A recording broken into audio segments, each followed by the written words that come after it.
읽은 말씀을 가지고 예수님 오심에 쓰임받은 사람들이라는 제목으로 함께 은혜하려고 합니다. 누가복음을 우리가 읽었는데요. 누가복음은 누가 기록했을까요? 누가가 기록했죠. 누가는 원래 이스라엘 사람이었는데, 유대인이 아닌데 이방 사람인데 사도 바울을 통해서 전도를 받게 되었죠. 사도 바울이 간절히 있었지 않습니까? 그죠? 하나님 좀 고쳐주세요. 시아버지가 그렇게 간절히 기도했을 때 하나님 노하셨습니다. 대신에 누구를 붙여주냐면 의사인 누가를 붙여줬어요. 일평생 함께하게 하신 것을 볼 수가 있어요. 그 바울의 마음속에 있는 예수, 그죠? 이 누가는 참 알고 싶었어요. 더 알고 싶었고 자기가 만난 예수를 또 이방인에게 전하고 싶어서 이방인이지만 누가복음을 기록했습니다. 근데 여러분 그는 참 혈액형으로 치면요 A형인 것 같아요. 오늘 본문 3절에 보시면 읽진 않았습니다만 이런 말씀이 나옵니다.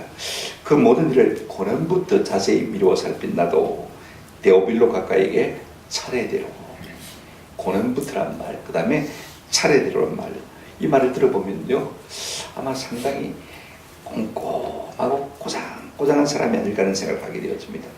자, 보십시오. 고난부터 그 다음에 차례대로. 누가는 예수님에 대한 이야기를 쓰면서 말입니다. 예수님에 대한 교훈과 기적만 쓴 것이 아닙니다. 그 앞에 선구자인 누구요? 세례 요한. 그 다음에 세례 요한을 있게 한 그 고난이 누구요? 사가랴까지 꼼꼼하게 챙겨서 기록하기를 원하는 것을 볼 수가 있습니다. 누가의 성격과 기질이 그렇다는 말입니다. 이게 누가복음입니다. 그래서 누가복음 24장밖에 없지만 마태복음 28장 있지 않습니까? 그죠?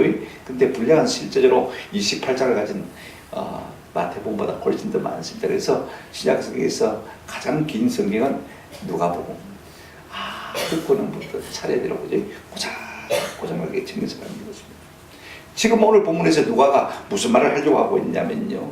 내가 지금 예수를 말하려고 하지만은 그 선구자는 세례 요한이고 세례 요한의 그는 그 부모인 사가랴 부부다.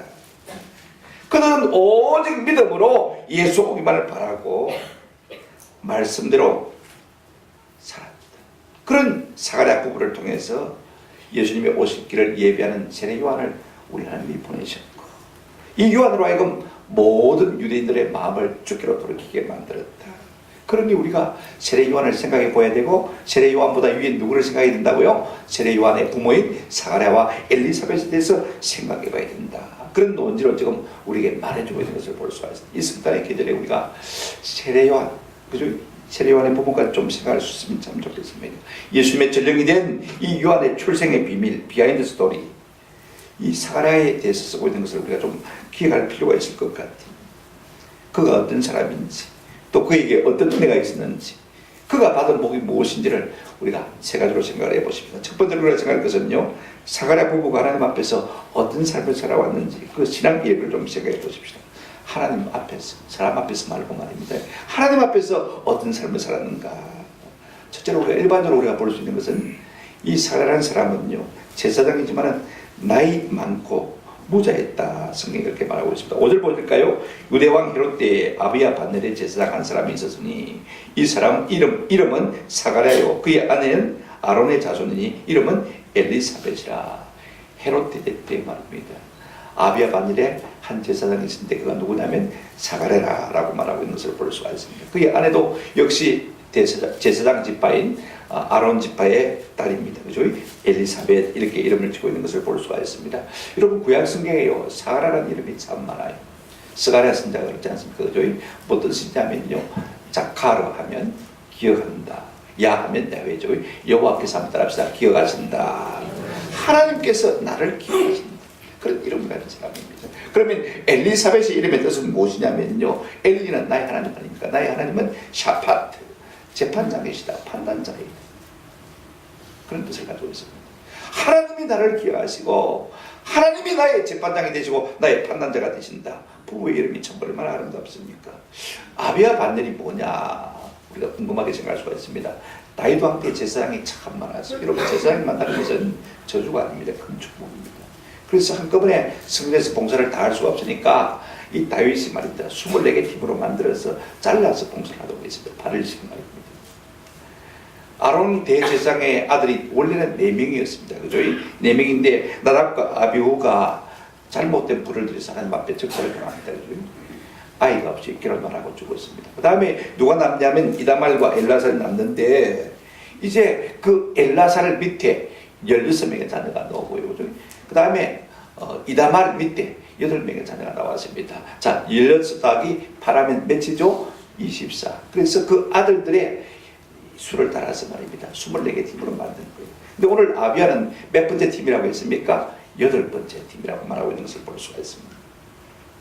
7절에 보시면요, 엘리사벳이 잉태하지 못함으로 그들에게 자식이 없고 두 사람의 나이가 많더라. 제사장의 가정인데 나이 들도록 뭐가 없습니까? 자식이 없습니다. 그럼 하나님을 잘 섬긴다고 하는데 자식이 없으니까 복을 받지 못함에 따라서 하나님 앞에서도 죄송하고 사람들 앞에서도 늘 죄송한 마음이 있을 것입니다. 그러니 여러분 얼마나 아픈 마음을 안고 살았겠습니까? 자식을 위해서 울고 또 오실 메시아를 위해서 울고 아마 그랬을 것 같아요. 무엇 때문에 하나님께서 이 사가랴 가정에 자식을 주지 않았을까? 자식이 없었을까? 저는 하나님께서 간을 보셨다고 생각합니다. 달아보셨단 말이에요. 애를 키우신 것입니다. 그래서 좀 더 기도의 자리에 나아갈 수 있도록, 그죠? 좀 더 하나님의 마음에 합한 사람이 될 수 있도록 그렇게 만들어 가신 것 같아요. 그 마음을 가난케 하신 것 같습니다. 여러분, 사람은요, 누구나 다 있어야 할 것이 없으면 어떻습니까? 참 마음이 아프지 않습니까? 그죠? 그래서 마음이 아프면 사람들은 세상적인 방법으로 해결하는 사람이 있고, 믿음 있는 사람들은 어떻게 합니까? 하나님 앞에 더 가까이 나가지 않습니까?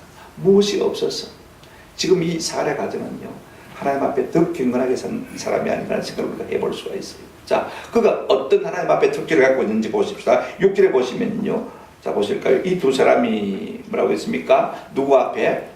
하나님 앞에. 사람들 보기가 아니라, 세상 보기가 아니라, 세상 보기는 평범한 제사장에 불과합니다만은요, 하나님 앞에서는 뭐라고 했습니까? 의인이다. 그렇게 말하고 있는 걸 볼 수가 있습니다. 이는 착하고 선하다는 말이 아닙니다. 여러분, 성경에 보면 로마서 3장 10절에 의인은 없나니 곧 하나도 없다. 3장 23절에도 모든 사람이 죄를 범하여서 하나님의 뭐한다? 영광에 이르지 못한다라고 말하지 않습니까? 그런 의미에서 착하다 그런 뜻이 아닙니다. 그러면 여러분 보십시오. 이 의인이란 말이 무슨 말입니까?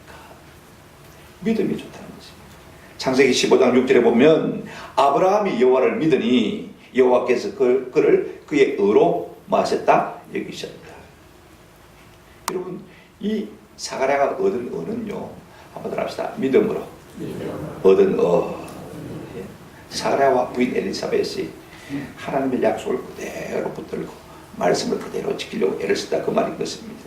구체적으로 뭘 믿었습니까?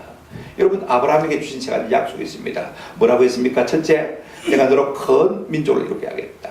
그 다음에 이 가나안 땅을 너와 내 자손에게 뭘 주겠다? 기업으로 주겠다. 지금요, 이 두 가지 약속은 다 이미 이루어졌습니다. 이제 세 번째 약속이 뭐냐면 다윗의 씨를 통해서 땅에 오실 메시아 예수 그리스도, 그를 통해서 천하 만민이 복받는 자리로 돌아오게 하겠다. 이 약속은 이루어졌습니까? 안 이루어졌습니까? 아직 이루어지지 않은 것입니다. 그러니까 지금 그 약속을 그대로 믿고 간절하게 기다리고 있다 그 말인 것입니다. 여러분, 제사장 가문이라고 해서 꼭 믿음이 좋다고 생각하면 안 됩니다. 예수님 당시에 이 사도계통의 제사장들, 특별히 사도계파라고 말하지 않습니까? 그 사람들은 신학주로 말하면 완전히 자유주의 신학자입니다. 그들은 기적도 믿지 않냐고요, 이적도 표적도 믿지 않았습니다. 그 다음에 천사도 믿지 않냐고, 뭐도 안 믿었습니까? 성경에 보면 부활도 안 믿었다 그랬습니다. 그냥 종교적으로 제사장 직분만 가지고 있을 뿐이지 그들 속에 참 믿음이 없었다는 것입니다.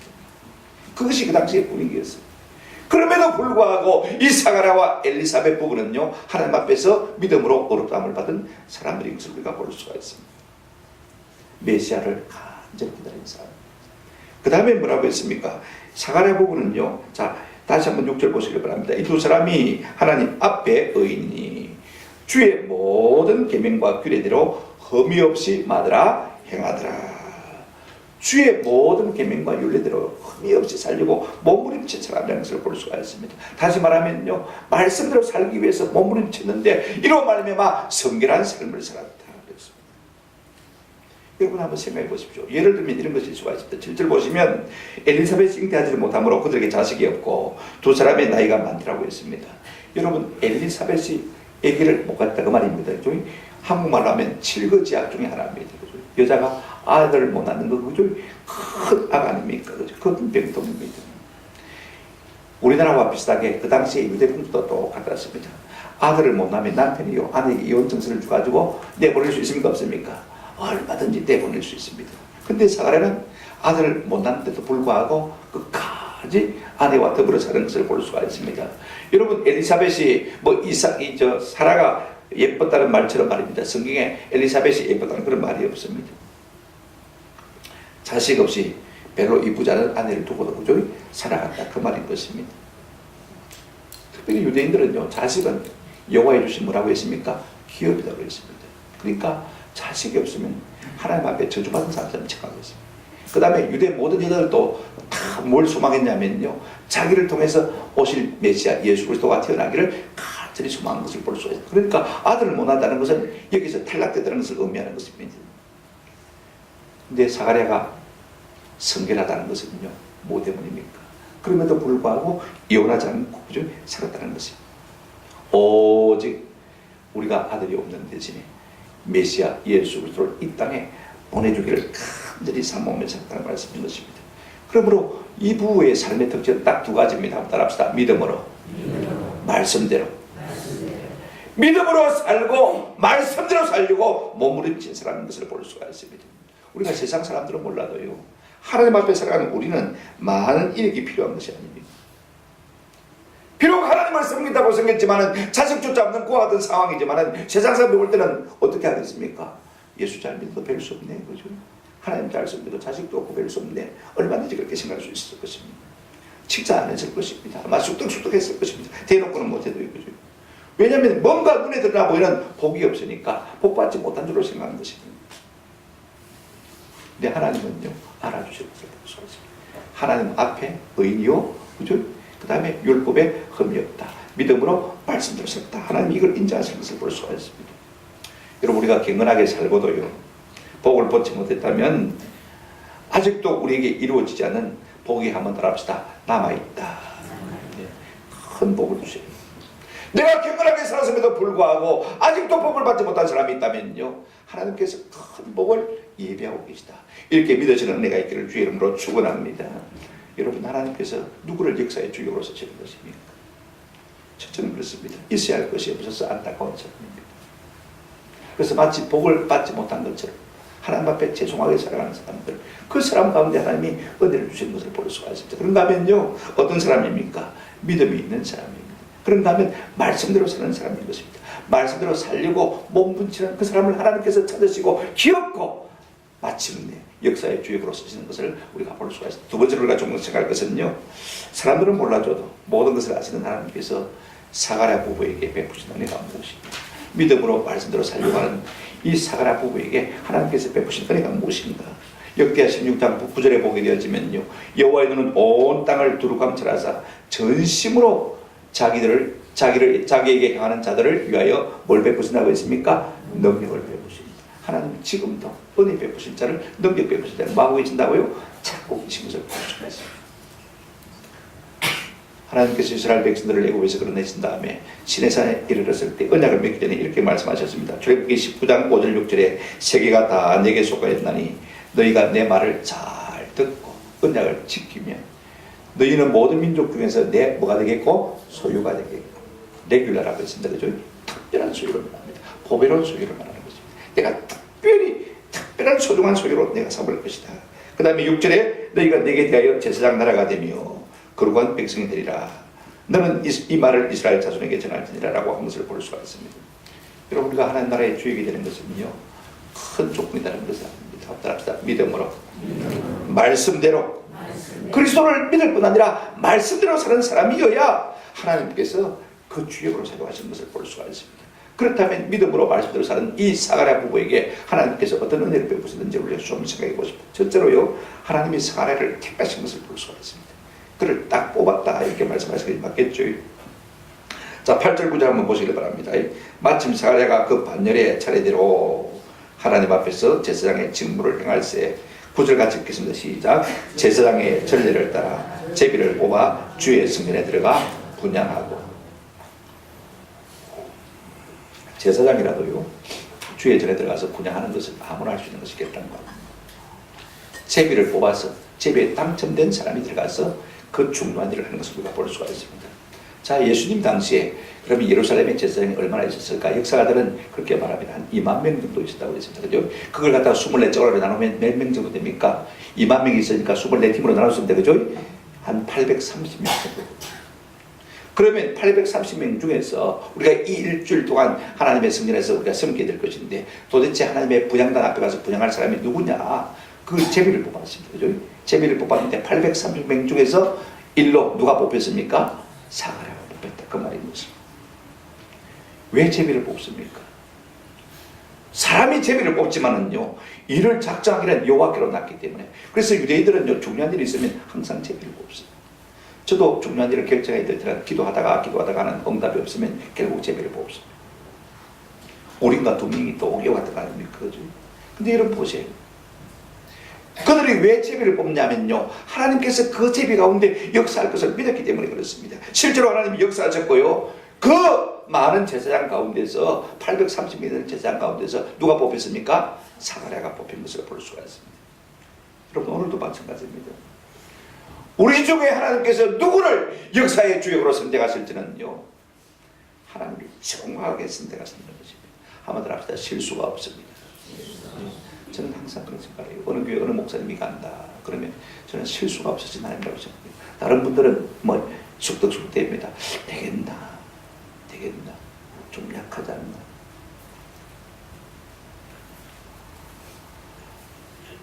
주님은요, 누가 믿음으로 사는 사람인지, 누가 말씀대로 살려고 하는 사람인지, 누가 말씀대로 살려고 몸부림치는 사람인지를 다 아시는 것이고, 정확하게 하시고 그 사람을 들어 사용하시고 그 사람에게 은혜를 베푸시는 것을 볼 수가 있습니다.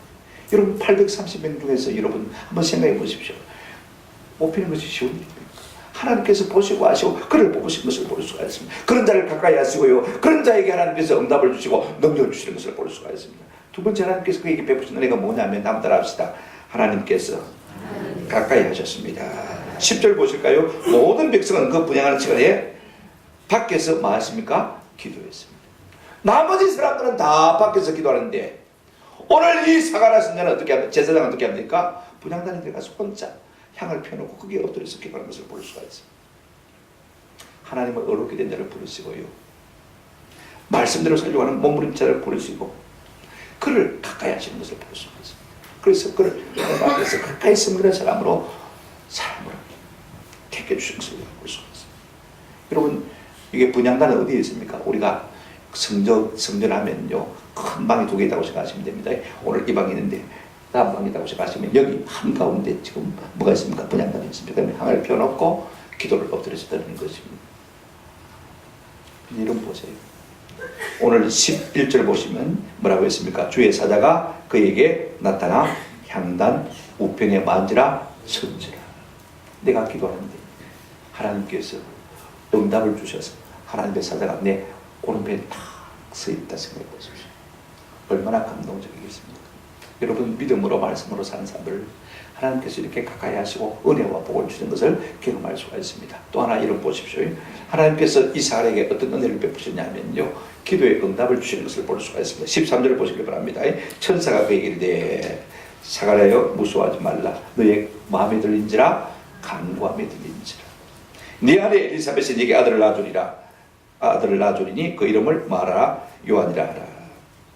여러분, 성도의 기도는요, 하나도 땅에 들이지 않냐 하늘 보좌로 다 올라가는 것을 볼 수가 있습니다. 우리가 요한계시록 8장을 보게 되어지면 3절 4절에 이런 말씀이 있습니다. 또 다른 천사가 와서 제단 곁에 서서 금 향로를 가지고 많은 향을 받았어요. 지금 분향단에 향을 갖다가 말입니다. 천사가 와가지고 금 향로에 받아가는 것을 볼 수가 있습니다. 자, 그 다음에 뭐라고 했냐면, 이는 모든 성도의 기도와 합하여 보좌 금 제단에 드리고자 함이라. 여러분, 이 기도를 금 향로에 받아가지고 어떻게 한다고 했습니까? 올라가서 하나님 보좌 앞에 금 뭐라고 했습니까? 제단에 드리고자 합니다. 여러분, 금으로 담았어. 금 제단에 올려놓은 것이 뭐라고요? 성도의 기도라고 합니다. 하나님께서는요, 우리의 기도를 그만큼 중요하게 기도하는 것을 볼 수가 있습니다. 사전에 보시면 향년이 성도의 기도와 함께 천사의 뭐로요? 손으로부터 하나님 앞으로 올라가는지라. 하나님께서 얼마나 우리의 기도를 수중해 계신지 천사가 그걸 받아가지고 하나님 손으로 올라간다고 말씀하는 것을 볼 수가 있습니다. 그렇다면 여러분, 이 사가랴가 도대체 무슨 기도를 드렸기에 너의 간구함이 들린지라 라고 말씀하셨을까요? 아들이 없으니까 아들 달라고만 막연히 기도했을까요? 지금 이 사가랴는요, 온 백성의 대표로 하나님 앞에 분향하고 있습니다. 사적인 개인적인 기도 아닙니다. 그죠? 한번 생각해 보십시오. 내가 대표자가 되어서 기도한다고 생각하면 뭘 기도하겠습니까? 제가 우리 교회 대표자가 되어서 기도한다면 뭘 기도하겠습니까? 하나님, 우리 교회에 성령을 충만히 부어주셔서 하나님의 마음을 흡족해 하는 놀라운 부흥이 좀 일어나게 도와주십시오. 그걸 기도하지 않겠습니까? 사라도 마찬가지. 그의 기도는 뭐냐면 오로지 이스라엘의 부흥입니다. 이스라엘에게 부흥입니다. 여러분, 이스라엘 백성들이 바벨론 포로에서 돌아왔습니다만은 여전히 제대로 된 왕이 없습니다. 로마의 총독과 부모왕이 지금 다스리고 있지 않습니까? 지금은 로마가 다스립니다. 헤롯은 대리자입니다. 여러분, 헤롯은 이스라엘 사람이 아닙니다. 유대 사람이 아니고 저 에돔 사람이 이방인입니다. 그러니 여러분, 제대로 된 다윗 왕가의 후손이 와서 이 나라를 다스리고 이 나라가 좀 회복되게 도와주십시오. 누구나가 다 그렇게 기도했을 것입니다. 진짜로 다윗 가문의 왕이 일어나서 이스라엘을 좀 다스리게 해주십시오. 메시아를 좀 보내주십시오. 주님, 메시아를 좀 보내주십시오. 이스라엘을 그래서 좀 회복시켜 주십시오. 이것이 지금 사라의 기도인 것입니다. 그렇게 기도하니까 천사가 나타나서 응답을 가지고 왔습니다. 두려웠답니다. 하나님의 임재 앞에 두려워지 않을 수 있는 인생이 없지 않습니까? 그렇죠? 우리 한 가지 여기서 기억할 것이 무엇이냐면요, 하나님은 유대인이든지 이방인이든지 하나님을 경외하고 선을 행하는 자를 기뻐하시고 그들을 택하셔서 역사의 주역으로 삼으시다는 사실입니다. 우리가 집에 돌아가시는 사도행전 9장 10장을 좀 읽어보시면요, 바울이 베드로와 세 사람 이야기를 하고 있습니다. 에니야, 다비다 이야기하고, 그 다음에 마지막으로 고넬료 이야기하고 있는데, 그가 고넬료를 만나면서 깨달은 것이 뭐냐면 사도행전 10장 34절 35절에 보면 이렇게 말하고 있습니다. 베드로가 입을 열어 말하되 내가 참으로 하나님은 사람을 뭐로 보지 아니하시고요, 외모로 보지 아니하시고 각 나라 중에 하나님을 마하며 경외하며 의를 행하는 사람은 다 받으시는 줄을 깨달았다. 에니야 때는 몰랐어요. 다비드 때는 몰랐는데 고넬료를 접하면서 하나님은 이방인이나 유대인이나 하나님을 경외하고 의를 행하는 자를 기뻐하시고 그를 통해서 수많은 역사를 일으킨다는 사실을 그가 깨닫게 됐다고 고백하고 있는 것을 볼 수가 있습니다. 여러분, 지금도요, 하나님은요, 온 땅을 두루 감찰하셨어요. 은혜 베푸실 자를 찾고 계신 줄로 믿습니다. 누가 믿음을 가지고 있는지, 누가 말씀대로 살려고 몸부림치는지를 지켜보시고 그와 같은 사람을 찾아가셔서 뭘 베푸신다고요? 은혜와 능력을 베푸시는 것을 볼 수가 있습니다. 그래서 하나님께서 이 사람에게 주신 은혜와 능력이 무엇인지를 우리가 좀 살펴보십시오. 세 번째로 베푸신 은혜의 결과가 무엇인지를 좀 살펴보십시오. 13절 한번 같이 읽겠습니다. 시작. 천사가 그에게 이르되 사가랴여 무서워하지 말라. 너의 간구함이 들린지라. 네 아내 엘리사벳이 네게 아들을 낳아주리니 그 이름을 요한이라 하라. 여러분, 사가랴가 계속해서 우리에게 메시아를 보내주십시오 라고 간구하니까 하나님께서 천사를 통해서 뭐라고 응답하시냐면, 그래 고맙다. 네가 내 마음에 합한 기도를 들어줘서 참 고맙다. 그래 응답해주마. 그렇으면 사실은 말씀이요, 내게 아들을 주었어. 그 아들로 하여금 백성들의 마음이 메시아 앞으로 오게 될 예수 그리스도께로 돌이키게 하는 일을 하게 하는 일을 하겠다, 그렇게 말씀하신 것을 볼 수가 있습니다. 내가 그런 역사의 주역으로 삼아주겠다. 하도 메시아를 달라고 강구하니까 여태까지 아들이 없었지만 아들을 주어서 그 아들로 말미암아 사람들의 마음을 예수께로 이끌어가는 사람으로 삼겠다, 역사의 주역으로 삼겠다, 그렇게 응답해주고 계신 것을 볼 수가 있습니다. 여러분, 요한의 이름의 뜻은 뭐냐면 따릅시다. 하나님은 은혜로우시다. 어떤 성경에는 자비로우시다 그렇게 했는데 은혜가 좋을 것 같아요. 과연 하나님은 은혜로우신 분이십니다. 여태까지 여러분, 그들의 경건이 누가 알아주었습니까? 그죠? 자식도 없는 주제에, 그죠? 그러나 하나님께서는 막판에 가셔서 역사의 주역으로 삼으시기 위해서 그 아들 요한을 주시는 것을 우리가 볼 수가 있습니다. 자, 그 아들 요한이 어떤 사람이 될 것입니까? 14절 15절 한번 보시기 바랍니다. 같이 읽어보십시다. 시작. 너도 기뻐하고 즐거워할 것이요 많은 사람도 그의 태어남을 기뻐하니 이는 그가 주 앞에 큰 자가 되며 포도주나 독한 술을 마시지 아니하며 모태로부터 성령의 충만함을 받아. 그런 임신한 자매가 있다면요, 모태로부터 성령의 충만함을 받는 자들 잉태한 은혜가 있기를 주의 이름으로 축원합니다. 성령이 충만한 사람이 되어서 주께 앞에 큰 자가 되고 구별된 사람이 있다면요, 누가 마다할 사람이 있겠습니까? 그죠? 자식 때문에, 자식이 있지만은 말입니다, 가슴에 못을 받고 사는 사람들 얼마나 많습니까? 그러나 여러분, 성령의 충만함이 있고 나실이 되어지고, 그죠? 큰 자가 되어지고 그런 사람이 된다면요, 누가 말할 사람이 있겠습니까? 너도 기뻐할 것이요 모든 사람도 기뻐할 것이다 라고 말하고 있는 것을 볼 수가 있습니다. 우리 예수님도 세례 요한을 가르쳐서 여자가 낳은 자 중에 가장 큰 자라고 말씀하셨습니다. 세월이 얼마입니까? 그러나 하나님은 과연 은혜로우셔서 사가랴를 역사의 주역으로서 인받는 요한의 아비가 되게 하신 것을 우리가 볼 수가 있습니다. 우리 하나님은 참으로 정확하신 분, 두 번째 요한이 어떤 일을 하게 될 것입니까? 자, 16절 한번 보십시다. 이스라엘 자손을 주 곧 그들의 하나님께로 많이 마게 하겠습니다. 돌아오게 하겠습니다. 여러분, 당시의 사람들이 참 박했습니다. 요한이 얼마나 성령 충만하고 능력이 많았으면요, 요지부동의 사람들을 많이 하나님께로 돌아오게 하겠습니다. 말라기 4장 5절 6절에 보시면 이런 내용이 있습니다. 보라, 여호와의 크고 두려운 날이 이르기 전에 내가 선자 엘리야를 너에게 보내리니 그가 아버지의 마음을 자녀에게로 돌이키게 하고 자녀들의 마음을 그들의 아버지에게로 돌이키게 하리라. 돌이키지 않냐면 돌이킨데 내가 와서 저주로 그 땅을 칠까 하노라 하시니라. 여러분, 메시아가 오기 전에요, 누가 먼저 와야 됩니까? 엘리야가 먼저 와야 된다고 말하고 있습니다. 우리가 베라산상 마태복음 17장을 보게 되지만 예수님과 베드로, 야고보, 요한이 그죠? 기도하러 올라갔지 않습니까? 거기서 예수님의 모습이 변형되었어요. 그런데 예수님의 모습이 변형되고 누구도 같이 있었습니까? 모세와 엘리야 선지자도 같이 있었거든요. 그때 뭐 베드로가 비몽사몽간에 내가 여기 조사오니 초막셋을 지켰다. 하나는 예수님을 위해서, 하나는 모세를 위해서, 하나는 엘리야를 위해서. 좀 비몽사몽간에 그런 이야기가 있습니다. 그런데 정신을 차리고 그들이 예수님께 물었습니다. 예수님, 엘리야가 오셔야 메시아가 오신다고 했는데, 그러면 예수님이 메시아 맞으면 앞에 엘리야가 오리라고 했는데 그 엘리야가 도대체 왔습니까? 안 왔습니까? 라고 물었습니다. 그때 우리 예수님 이렇게 말씀하셨습니다. 엘리야가 이미 왔으되 사람들이 알지 못하고 임의로 뭐했다? 대우했다. 이미 왔어요. 그가 누구죠? 세례요한. 그런데 사람들이 함부로 대하는 것을 볼 수가 있습니다. 그 세례요한이 무슨 수로 사람들의 마음을 하나님께 돌이킬 것입니까? 17절 한번 같이 읽어보시겠습니다. 시작. 그가 또 엘리야의 심령과 능력으로 주 앞에 먼저 와서 아버지의 마음을 자식에게 거스르는 자를 의인의 슬기에 돌아오게 하고 주를 위하여 세운 백성을 준비하리라. 엘리야의 심령과 능력. 여러분, 엘리야가 어떤 심령과 능력을 가졌습니까?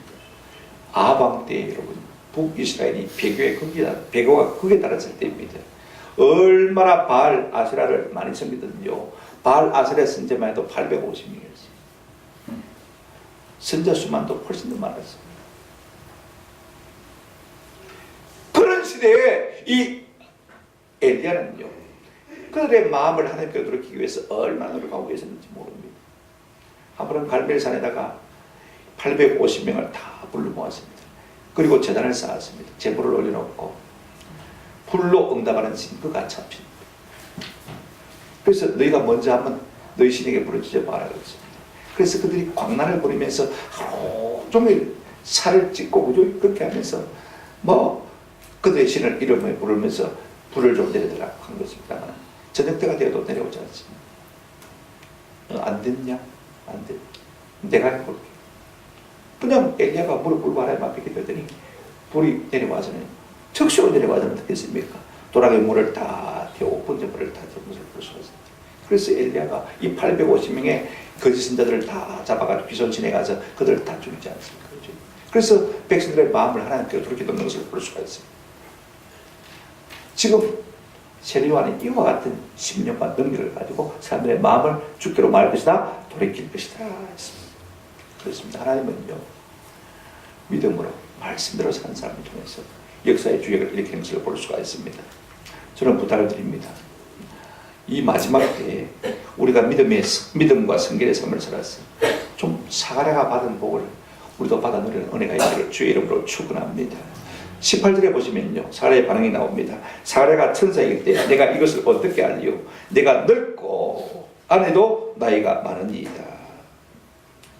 지금 사가랴의 말은 무슨 말이냐면 이미 우리는 태모이라는 것입니다. 끝났다는 것입니다.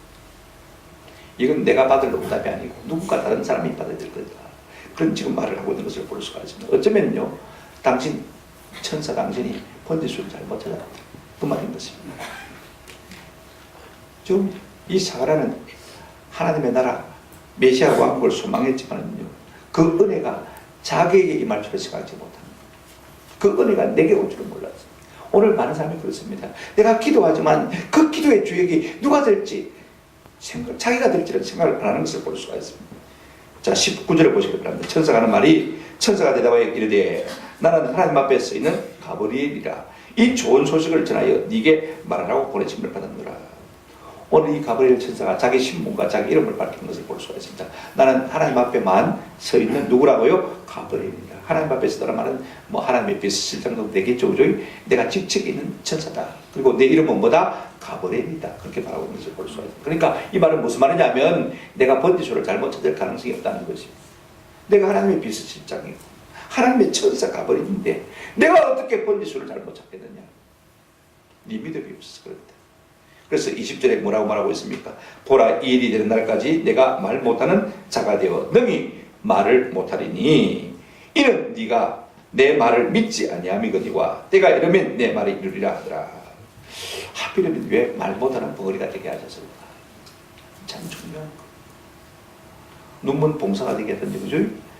왜 하필이면 말 못하는 벙어리가 되겠죠? 우리가 하나님이 하시는 일을 안 믿으니까요. 무슨 말입니까? 입 딱 다물고 조용히 하고 하나님이 하시는 구원을 보라는 그 말인 거죠. 여러분, 우리 속에 믿음이 없으면요 자꾸 엉뚱한 소리 하게 되어 있습니다. 맞죠? 그죠? 그럴 바엔 차라리 많은 것이 낫습니까? 입 다물고 있으면요 믿음 있는 사람조차 실족지 않게 할 수 있는 은혜가 있는 것입니다. 입 다물고 내가 너를 위해서 행하는 구원을 보라고 했어요. 예레미야 3장 26절에 사람이 여호와의 구원을 바라고 잠잠히 기다림이 마도다 좋도다. 그렇게 말한 것을 볼 수가 있습니다. 여러분, 말씀을 맺습니다. 이제 사례가 부정을 마치고 나오면요 백성들에게 아론의 축도로 축도를 할 것인데 백성들이 지금 그걸 기다리고 있습니다. 아론의 축도가 뭐냐면 민수기 6장 24절부터 26절 여호와는 내게 복을 주시기로 하고 너를 지키시기로 하며 여호와는 그 얼굴빛을 내게 비추사 은혜 베푸시기로 하며 여호와는 그 얼굴을 내게 향하여 드사 내게 평강 주시기로 하노라. 이렇게 은혜와 평강을 비는 것이 이제 아론 제사장의 축도 아닙니까? 부양한 제사장이 와서 모든 백성들에게 이 축복을 하게 되는데 백성들이 기다려도 나오지 않는 것입니다. 그래서 이상하게 생각했습니다. 의아하게 생각했습니다. 그런데 그가 나와서도요 말을 못합니다. 22절 보시면 그가 나와서 그들에게 말을 못하니 백성들이 그가 성전에서 환상을 본 줄 알았더라. 그가 몸짓으로 뜻을 표시하며 그냥 말 못하는 대로 있더니 축도를 해달라고 부탁하고 있는데 지금 기다리고 있는데 말입니다. 축도는 그냥 지금 말도 못합니다. 그리고는 다 헤어졌어요. 24절 5절 그 이후에 어떤 일이 벌어졌습니까? 24절 보시면요 이후에 그의 아내 엘리사벳이 잉태하고 5달 동안 숨어 있으며 이르되 뭐였습니까? 임신한 것을 볼 수가 있습니다. 여러분, 하나님이요 이 사례가 메시아를 믿는 믿음을 보시고 말씀대로 살고 몸을 그 믿음을 보시고요 그 가정에 예수님의 성부자로 쓰임을 받는 이 요한을 억지로 밀어넣으신 것을 볼 수가 있습니다. 오늘 우리가 기도하다가 믿음으로 살다가 말씀대로 살다가 이 같은 은혜가 우리 가운데 있기를 주의 이름으로 축원합니다. 여러분, 그냥 단순히 예수 믿고 천 나가는 그런 믿음 아닙니다. 사랑의 믿음은요 이제 첫 번째 두 번째 약속이 이루어졌기 때문에 세 번째 약속 뭐가 남았습니까? 메시아로 말미암아 천하 만민이 복권되도록 하는 이 약속이 남아있습니다. 그죠? 빨리 메시아가 오셔서 모든 사람이 예수를 믿어서 구원받는 길에 이르기로 하는 이 열망, 이 믿음을 가지고 지금 강구했는데 하나님께서 그의 믿음과 그의 성결을 보시고 복 주신 것을 볼 수가 있습니다. 여러분, 우리가 무엇을 하든지 어디든지 간에 우리가 좀 이 주님의 복이 온 세상에 퍼지기를 소원하는 열망을 가지고 사는 은혜가 있기를 주의 이름으로 축원합니다. 주님의 나라가 임해서 온 세상 사람들이 다 예수를 알고 예수를 믿고 하나님 나라에 들어가는 복을 좀 누리게 해주십시오. 우리가 꿈을 꿔야 이루어지지 않습니까? 믿음이 있어야 현실이 되고 실상이 되지 않습니까? 온 세상이 하나님께로 돌아오는 이 일에 나를 좀 사명대로 사용해달라고 좀 기도하는 그런 은혜가 있었으면 좋겠습니다. 이를 위해서라도 우리가 말씀대로 살려고 애를 쓰고 이를 위해서라도 좀 성결하게 살려고 애를 쓰고 여러분, 그런 목표가 없으면요 되는 대로 살지 못하면 성결하게 삽니까? 한번 생각해 보십시오. 우리의 목표가 우리의 표대가 우리를 바르게 하는 것입니다. 이걸 꼭 기억하시기 바랍니다. 나이가 들어도요 내가 하나님 앞에 쓰임받아야 되겠다는 그런 결론이 있으면 목적이 있으면요 반드시 바르게 살게 되어 있어요. 함부로 살지 않을 수 있는 은혜가 있는 것입니다. 그런 사람에게 하나님께서 가까이 오시고요 그런 사람에게 말씀해 주시고 응답해 주시는 것을 볼 수가 있습니다. 하나님의 영광을 아는 빛을 비추주는 은혜를 주시는 것을 볼 수가 있습니다. 그리고 하나님의 영광의 주역으로 사용하시는 것을 볼 수가 있습니다.